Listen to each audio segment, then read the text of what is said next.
You believe transformation takes years, decades even.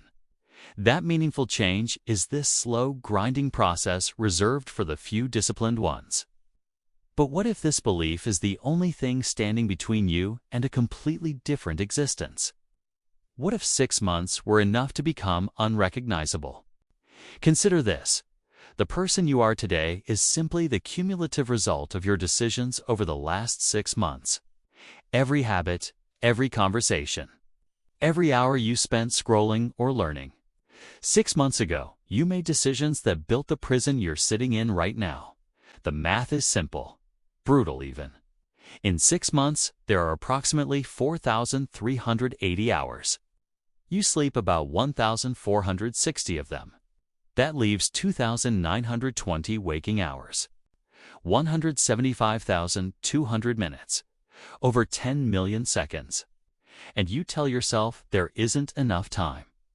But most people don't fail because of time. They fail because they worship complexity. They design elaborate transformation plans with 17 different goals, 43 new habits, and a motivation playlist that could soundtrack a revolution. Then they collapse under the weight of their own ambitions in week 2. The pattern repeats. The cycle continues. What if transformation wasn't about addition, but about subtraction? Examine your life forensically. What are you doing that actively destroys your future self? Not the passive time wasters, the active sabotage. The late-night doom scrolling that shatters your sleep architecture. The friendships that hold you back like anchors. The job that sucks your soul out in 8-hour increments while depositing just enough money to keep you trapped. Most people can recognize their cage. Few have the courage to crack the lock. The first 60 days are psychological warfare. Your brain will revolt.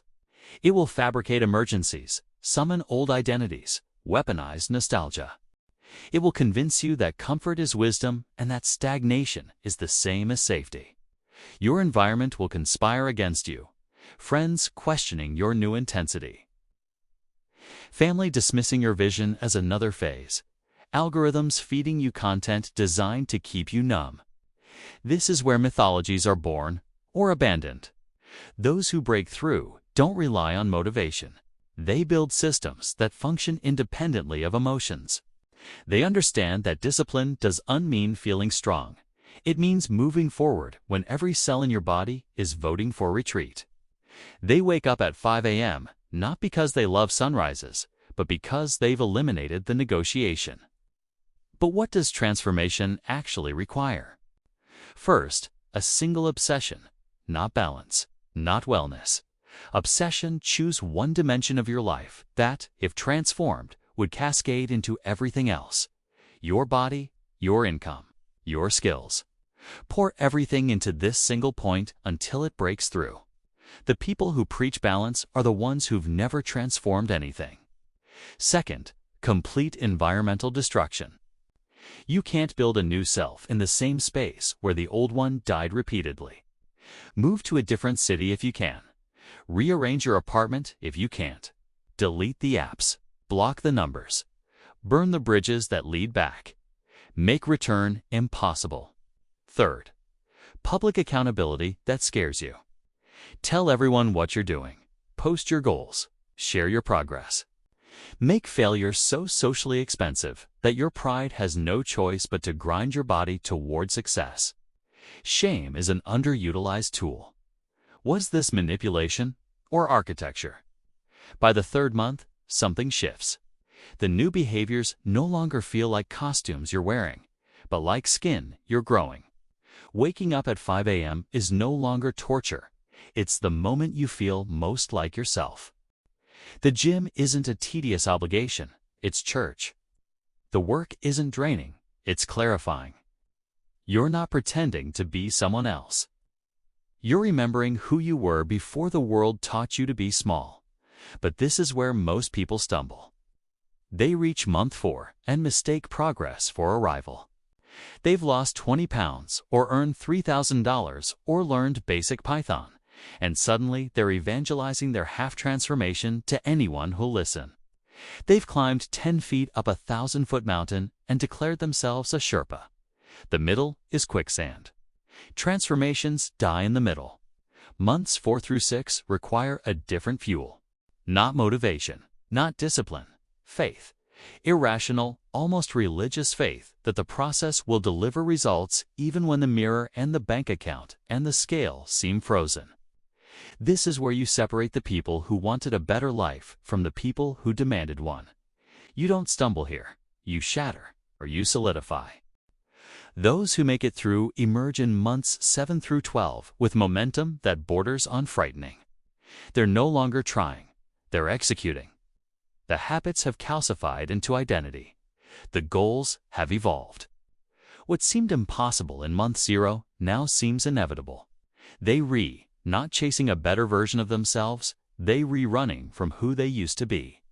But transformation has a cost the gurus never mention.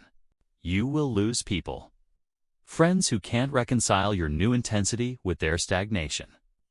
Family who preferred you manageable. Partners who fell in love with your potential, not your realization. The old you fit neatly into their lives. The new you is uncomfortable, disruptive, a mirror reflecting back their own inaction. Most people choose their relationships over their evolution. They call it love. It's actually fear. By the 12th month, you'll look back at photos from month 0 and feel a strange vertigo. That person isn't you anymore. The voice is different. The posture, the way you hold eye contact. You've rebuilt yourself cell by cell, decision by decision, until the original blueprint is unrecognizable. Was it worth it? The question itself is a trap. Worth implies cost-benefit analysis, rational calculation, weighed compromises.